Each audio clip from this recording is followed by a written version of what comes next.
Filchitam Bidanshoba Masinjorni ଅଧିবেশন Ulthamshalo Sungmung Phirokmungo CPIM MLA Ramudas Sungmung Tishaka Hasteo Kotor Hunulpeti Shakham Nokni Labor Wardo Shakham Nainani Se Bufruni Simi Chengjaknai Hanai Khakaiman Bini Orsungmuni Kofirmo Reka Hastani Montrokora Dr. Manik Saha এই মায়েদের উন্নত চিকিৎসার জন্য এই labour ওয়ার্ডের কাজ শুরু হয়েছিল।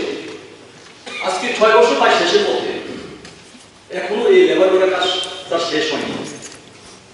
স্যার, আমরা এসব লক্ষ্য করতে পেরেছি যে হাসপাতালে প্রতিদিন 300 থেকে 450 রোগী চিকিৎসা পরিষেবা নিতে আসতো, কিন্তু এখন আস্তে আস্তে খুব সংখ্যা অনেক কমে গেছে শুধু পরিষেবার কারণে।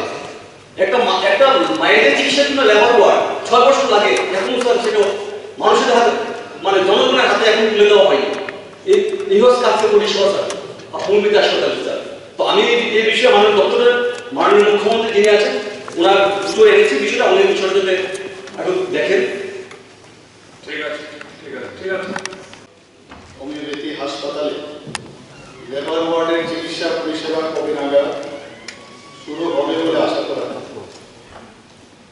উত্তর হচ্ছে, রাজ্যের সর্ববৃহৎ নেতাজি সুভাষ হোমিওপ্যাথিক হাসপাতাল, যেটা রেফারেন্স কর্মীতে আছে, তার লেবার ওয়ার্ডের বিদ্যুৎ এবং আনুষঙ্গিক কাজগুলো সম্পূর্ণ হওয়া মাত্রেই চিকিৎসা পরিষেবা চালু করা হবে বলে আশা করা হয়।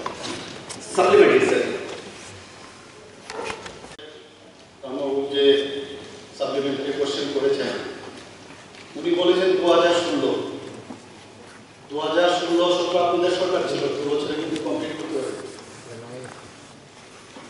তো তখন 24 লাখ টাকা নির্মাণ কার্যের জন্য দেওয়া হয়েছিল এবং 3 লাখ টাকা বিদ্যুৎ সংক্রান্ত কাজের জন্য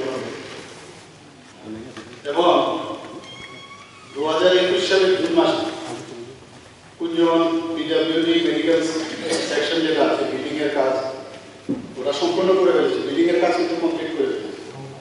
ইন্টারনাল ইলেকট্রিক ডিভিশন পিডব্লিউডি ডিসেম্বরের 2023 থেকে কাজ শুরু করেছে। আর যেখানে আপনি বলছেন পরিষেবা কমে যাচ্ছে, আমার মনে হয় তথ্যটা ঠিক নয়, পরিষেবা বাড়ছে।